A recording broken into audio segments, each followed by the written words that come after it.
Bismillahirrahmanirrahim. Assalamualaikum warahmatullahi ta'ala wabarakatuhu. I am Hannah Managdananding, and this is the continuation of Group 8 presentation titled Colonialism. So the topic that I want to discuss to you is all about the positive and negative effect of colonialism. So hindi na bago sa atin to, di ba? Nung dumating yung mga mananakop ng ating bansa, lahat ng mga nakagawian na ng ating mga ninuno noon ay binura at pinalitan. So that time, ang mga Pilipino mismo ang naging dayuhan sa sarili nilang bansa. So in the beginning of 16th century, European powers such as the Great Britain and Spain controlled and exploited far-flung territories by colonizing them. So ito rin yung naging paraan nila para mas lumawak pa yung kanilang teritoryo, and of course, naging malaking marka ito, no, doon sa mga tao na kanilang sinakop at doon sa mga nagde-develop pa lang na countries. So, although their colonial era largely ended with the National Liberation Movement noong 1960s, no, yung after the near 4 centuries, kinokontrol pa rin nila yung iba pang countries. Most especially, ang malaking naging epekto nito na naging target nila was the Africa. So, let's go with the positive and negative effect of colonialism. So, number 1, better health and education. So, ito yung naging magandang paraan nila, no, para makuha yung mga tao na sinasakupan nila. Sinilisilaw sila sa pagtulong nila sa mga taong yun. And actually, there was a positive effect, but most of all, especially in Africa, ay napakalaking marka nun para sa kanila. So, the colonial power introduced Western school and healthcare resources that often had a positive effect on their lives and colonials people. Government school typically focus on training for low-level civil service occupations. So, yung mga African, yun yung naging mga missionaries nila, yun yung naging malaking responsibilidad nila para mag-educate sa masa or sa maraming tao. So, most especially, they open school for children, no, and many leaders of national liberation movement who went on the lead post-colonial governments had been educated in colonial government and missionary school. So the colonizer also established a medical center, no, for the lowering infant mortality and promote vaccination and disease prevention.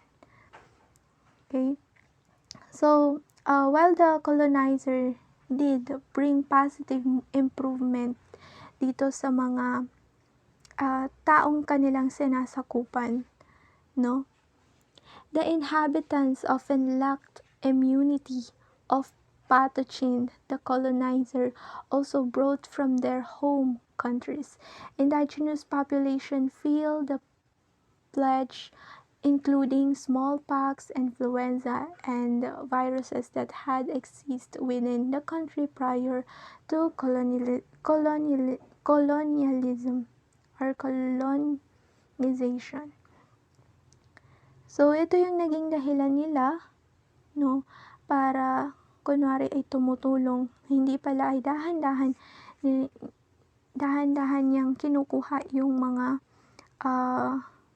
kumbaga meron silang focus na goal na makuha doon sa mga tao. So, especially sa atin, no, about the education, sila yung sila yung nag-open ng mga universities, no? And number 2, the political strip. In many territories, colonizing powers created centralized government where none existed before. Okay? So the colonizer, however, create political borders that served their own needs rather than reflect the historical territorial divisions of people who lived there. So during their time of colonization ng mga colonized government, no, during their time nag-open sila ng mga nag-create sila ng mga political borders, mga kung ano-anong about politics, which is yun, dahilan nun ay ang nabura yung mga pamamaraan ng mga tao na nandun sa buo ng kanilang about sa politika. So, sa atin din dito sa Pilipinas, no? Noong panahon ng Hapon, nagkaroon tayo ng pamahalaan na tinatawag na puppet republic, no? So, sa ilalim naman ng pamahalaang militar Commonwealth noong panahon ng Amerikano. So, in Spanish, nung panahon ng Espanyol, ay pamahalaang sentralisado naman ang tawag. So, ang tawag doon sa namamahala sa government ay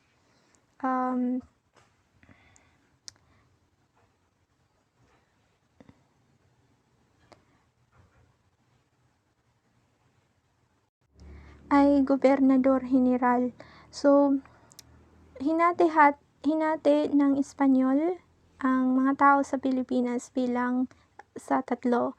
Ang ayuntamiento, pangalawa ang encomienda, at pangatlo ang corregimiento. Okay? So, suddenly, many ethnic groups that have never worked together were forced to do so. At the same time, some group found their traditional territory divided by political border between two colonial countries, fracturing ties between extended family and kinship. As a result, colonialism created a large ethical fragment countries prone to civil wars both during and after the colonial era. So ito na, dahil doon, because of their influence and pag-create ng ganitong sistema, mas naging magulo pa, no, ang maraming bansa. So next is plantation mentality. Colonial power conquered distant land in part of exploit their natural resources and exert complete control of the extraction and export of cash, crops, and minerals, often with little regard to help the people native to the area. In agriculture-based colonies, a plantation economy developed, such as the coffee plantation of India and modern-day Sri Lanka. Plantation owner exerted strict control over the native people they hired to work there, often in deplorable condition.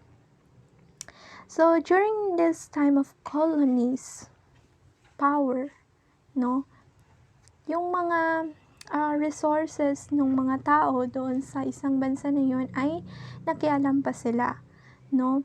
kumuha sila ng control doon sa mga, nag-educate sila about the crops, about the pag-unlad ng ekonomiya, like that, no? About the development of agriculture and their countries. But ang nangyari doon ay yung mga tao or nagmamay-ari mismo ng lupa ang siyang nagtatrabaho, ngunit yung nakukuha doon ay hindi kanila, or kumbaga nagtatrabaho sila doon sa kanilang sariling sakahan pero hindi sa kanila. Kumbaga yung nakukuha doon ay walang kumbaga walang sa kanila doon, no? Even though sila mismo yung nagtatrabaho. So in Southeast Asia, colonialism did have a positive effect of European investment and construction of canals and irrigation system. African territories also saw roads and other infrastructure as a result of colonialism. However, such progress came to expense of harsh treatment by colonizer. Yes, that was the positive effect, pero hindi pa rin talaga maiiwasan that time yung treatment ng mga colonizer doon sa sinasakupan nila. No, nawalan na sila ng, yung mga tao doon ay nawalan na ng karapatan sa sarili nilang pagmamay-ari. So, the last was the traditional laws. During the colonial era, many European colonizers such as Great Britain took a paternalistic view of native culture.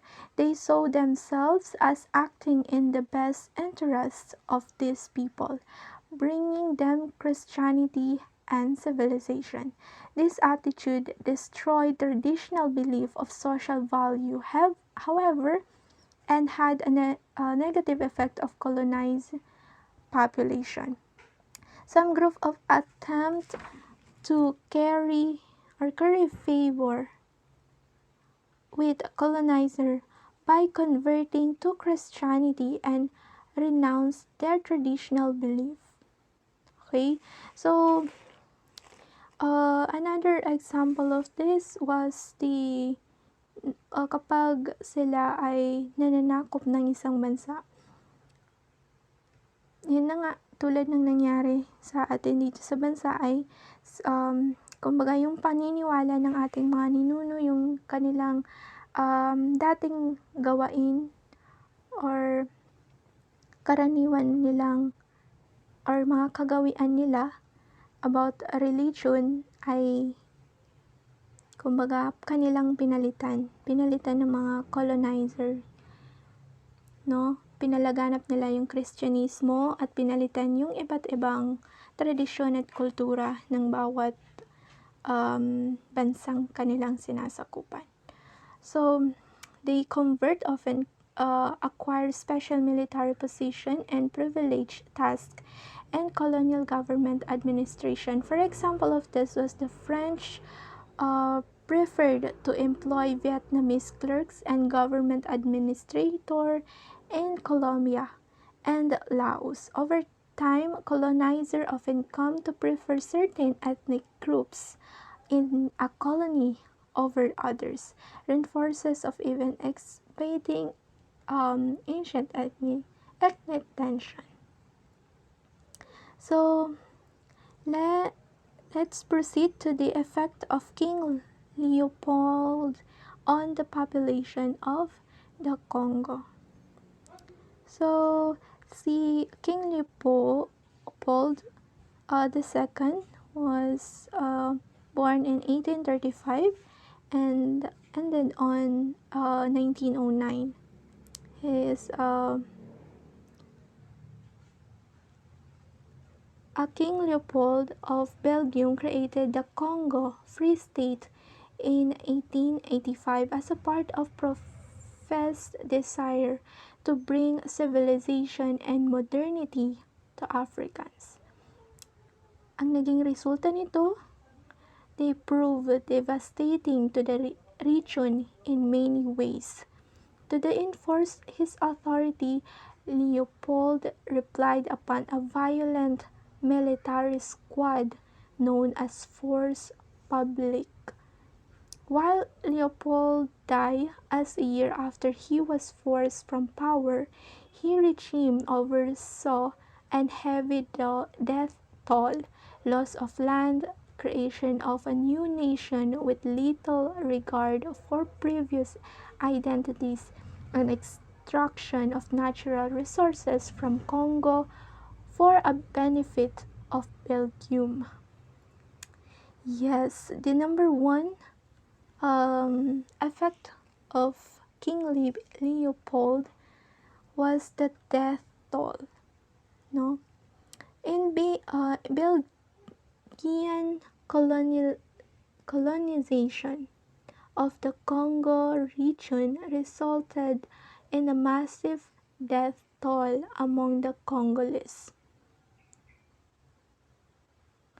The Congos had to work industries set by the Belgian government.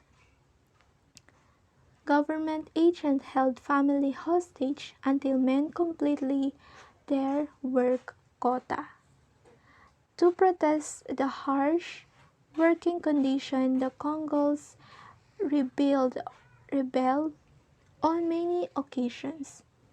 Okay, so si King Leopold II, no, ang nag-create ng Congo Free State sa bansa sa Congo, which is after his death, no, ang Belgium na yung nag-colonize nito, which is ang mga Congo ay nawalan na ng karapatan doon sa kanilang teritoryo.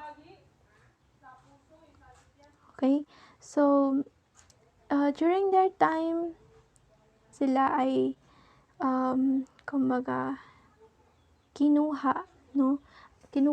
Kapag sila ay nagtatrabaho, kinukuha, hino-hostage nila yung pamilya ng mga manggagawang Congo habang hindi pa sila tapos sa kanilang gawain, no? So dito lumaganap yung pamamaslang ng mga Belgian sa mga Congos, no? So nagprotesta naman ang mga Congos at nagkaroon sila ng rebellion. So in the response of the first Polge, destroy whole villages. Okay, so si Leopold ay gumawa ng isang violent military squad para mas mapanghawakan ang mga Congo. So, na tinatawag na Force Publique. So, nung nagprotesta ang mga Congo, bilang kumbaga nagrebelde sila, no, ay ang mga military squad ni King Leopold na tinatawag na Force Publique ay pinapaslang nila lahat ng mga Congo na yon. So, the report of soldier decapitating villagers were common. Between 10 and 23 million people died during Leopold rule from the 1885 to 1908. True, not all dead as direct results of physical violence, and many starvation and work exhaustion death were manifestation of Leopold regime. So number 2 was the land. King Leopold claimed ownership of land, displacing the African. The Berlin Act, signed in 1885, recognized Leopold as an authority of 1 to 2 million square miles of land in the region. African lost all rights to land ownership. Under Leopold, Africans had many property rights only in the village. So during the time of King Leopold rule, no, kinuha niya lahat nung kumbaga malaking lupain ng mga African, mga Congo, no? At nawalan na ng mga karapatan ang mga Congo sa sarili ng teritoryo. No, nagtatrabaho sila sa kanilang sariling lupain, pero iba yung umaangkin. So that was number 3. Effect of this rule of King Leopold II was lost heritage. By establishing the Congo Free State, King Leopold helped destroy the link between the people and their homeland. Before the Belgians entered Africa, the people identified themselves by ethnicity. No? The creation of single country blurred this distinction. The international community, made aware of the atrocities against the people, forced Leopold to end his Congo Free State in 1908. Okay, so dahil sa Congo Free State no na in-establish ni King Leopold, nawala yung heritage ng mga African na naninirahan doon, no? Nag-create sila ng kumbaga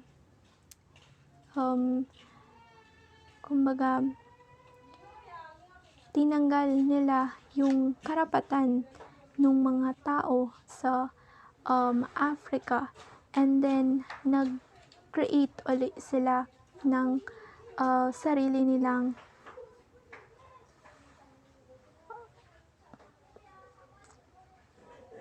okay. So from the time no na na force yung kumbaga paghawak ni King Leopold no sa Africa, nag-end din itong kanyang state na Congo Free State noong 1908. So from that time until the 1960s, the Belgian Congo, which replaced the Free States, retained national structure and antithesis of localized living arrangement of preferred by the Africa. So next one was the resource of extraction. The Congo possessed the wealth of natural resources, no? Kinuha ni King Leopold yung mga pagmamay-ari ng African.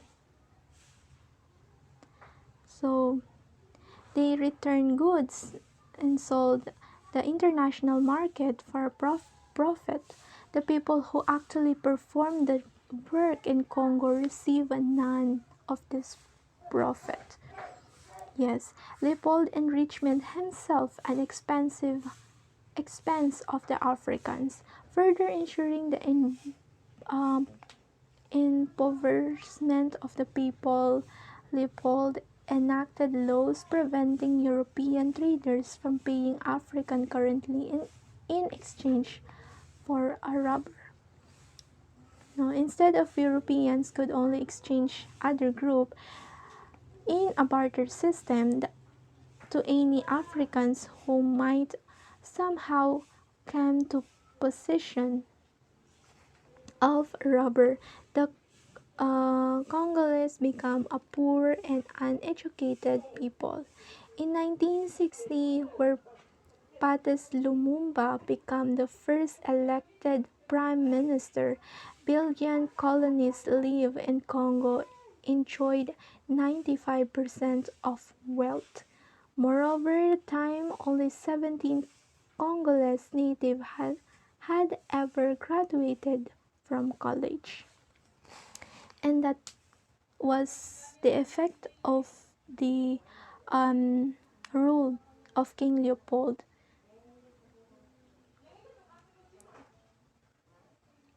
So next, let's proceed to the positive and negative effect of colonialism in Africa. So nabanggit na nga kanina yung ibang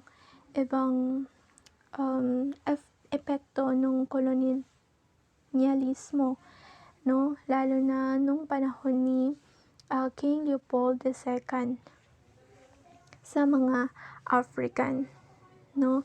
They destroy their heritage, their traditions, nawalan sila ng karapatan, nandun yung kumbaga pagiging naging slave sila sa kanilang sariling bansa, no?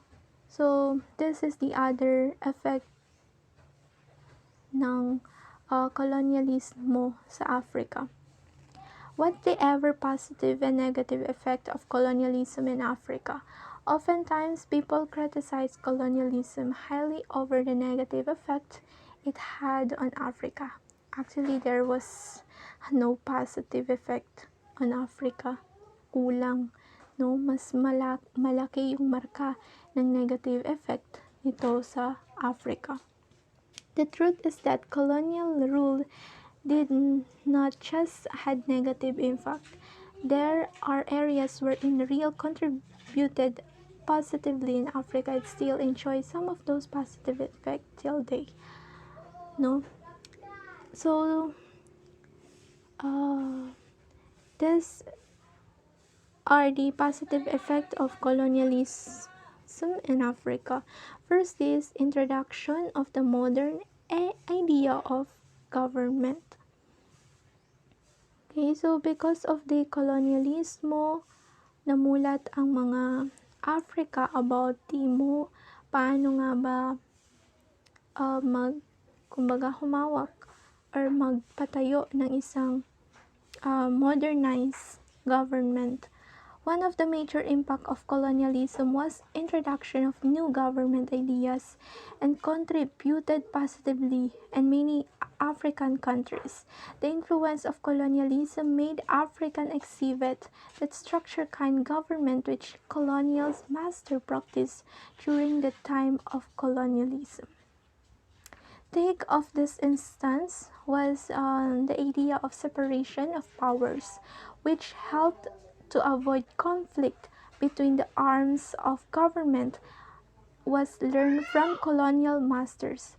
Also, the idea of written constitution was brought the results of colonialism. You can recall before colonialism, most African countries had unwritten constitution and this posed a lot of problems. The concept of written constitution there helped to reduce the work of judicial arm and governments in interpretation of the law. Okay, so tinuruan ang positive effect daw ng kolonyalismo sa Africa, tinuruan nila yung mga African na paano humawak ng mamahala ng isang government sa kanilang bansa. Paano gumawa ng constitution ng batas para sa kanilang tao, paano magpatayo ng isang magandang ekonomiya para sa bansa, no? Na until now ay nag-exist pa rin yung epekto or positive effect daw nitong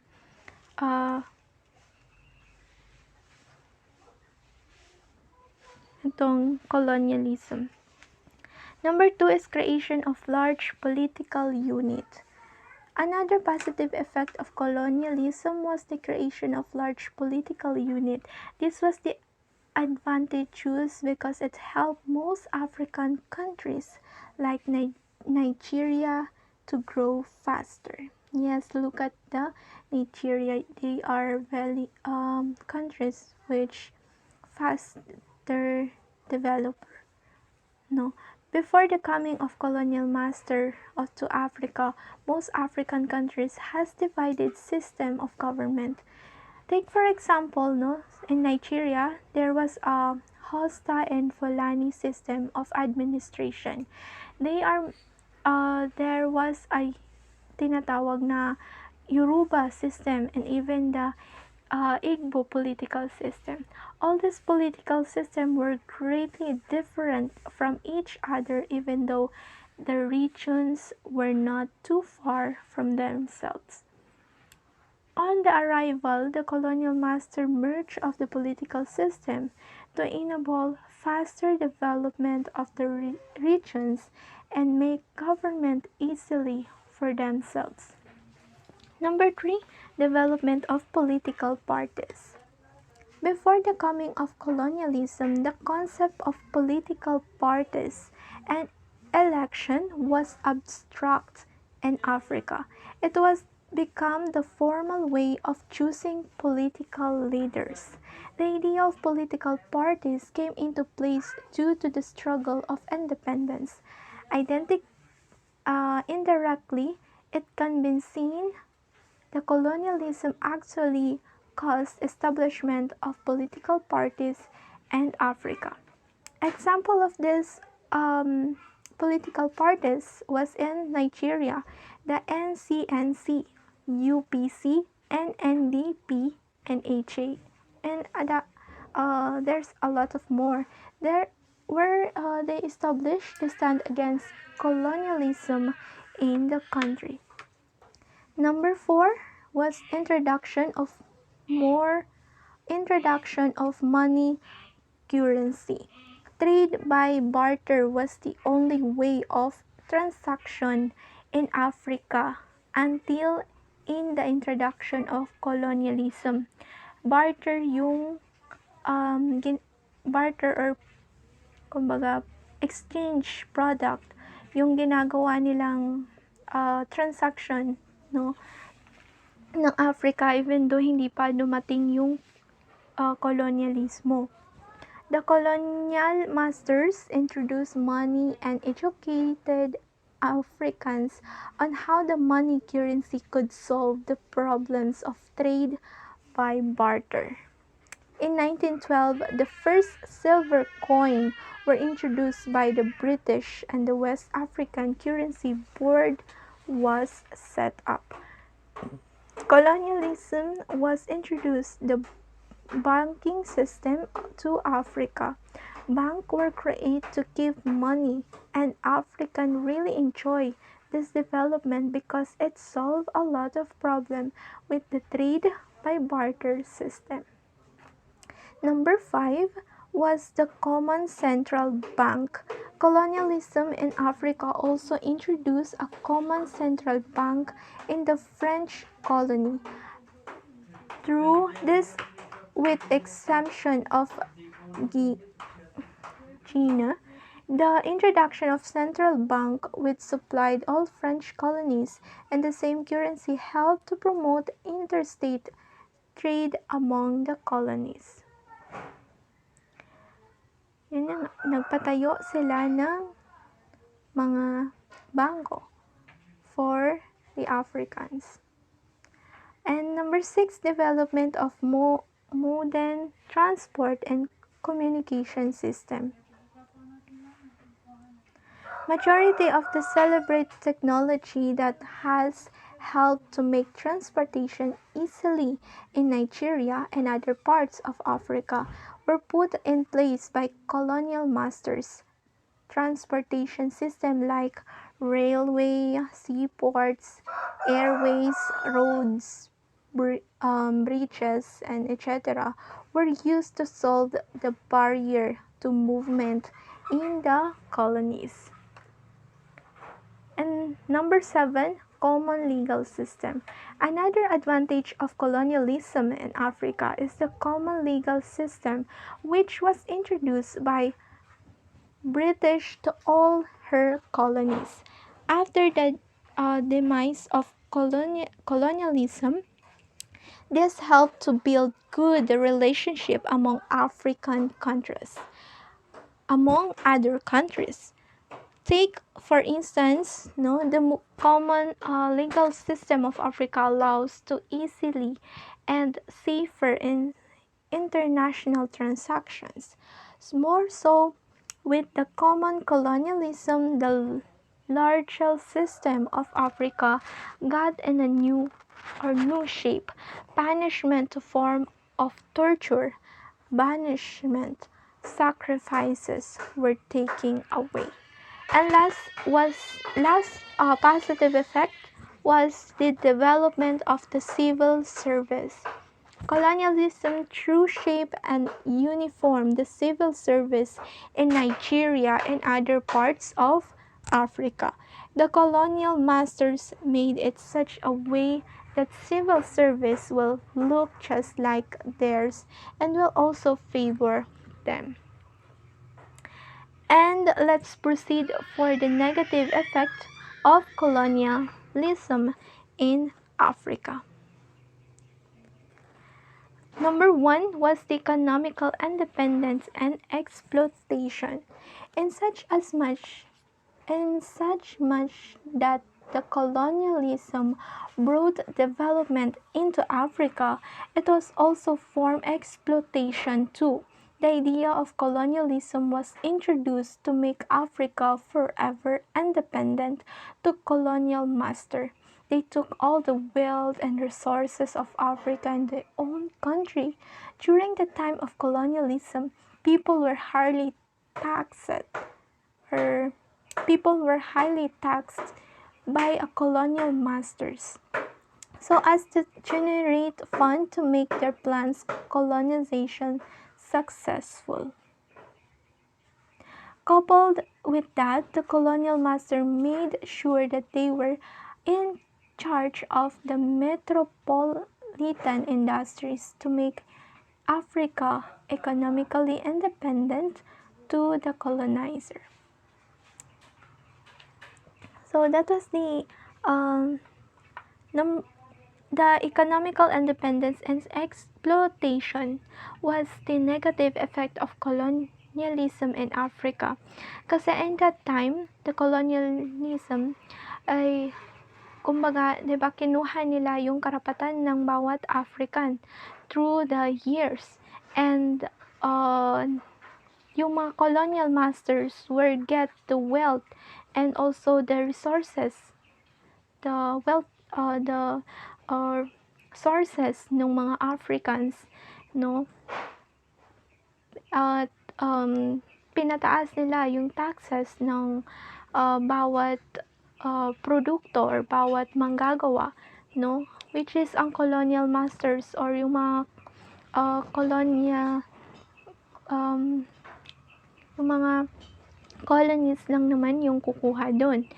And a couple of years, yung mga ito yung naging daan ng mga Africans, no, to make their economic independently from the colonizer. And number two, it create the problem of disunity. Another negative effect of colonialism in Africa was disunity which it brought.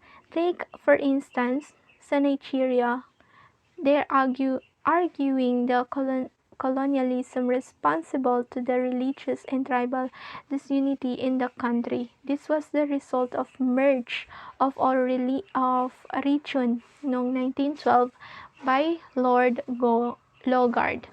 Accordingly, the different countries where colonized Africa also caused disunity in some way. No, naging dahilan nito to divide Africa into French-speaking countries and English-speaking countries, and that is one of the major problem of Economic Commission of the West Africa States, or ECOWAS. Number 3 was cultural imperialism. From the book of Chinua Achebe's Thing Fall Apart has already said much in this. In this book, the colonized or colonial master treated the Africans culture inferior and their superior. They disagreed African culture, changed anything that wasn't their favor, and many gullible African to see a new culture as the best. The local language of African religions, names, education, the dresses, music, sports, and etc. were replaced with foreign ones. Another negative effect of colonialism in Africa was high level of slave trade, deportation, and humiliation of Africans. With the introduction of colonialism, the idea of slave trade was introduced in Africa. In fact, it was actually practiced by the colonial masters because they were the ones of need slave then. This negative effect of colonialism reduced the number of able-bodied men of Africa. During the time of colonialism in Africa,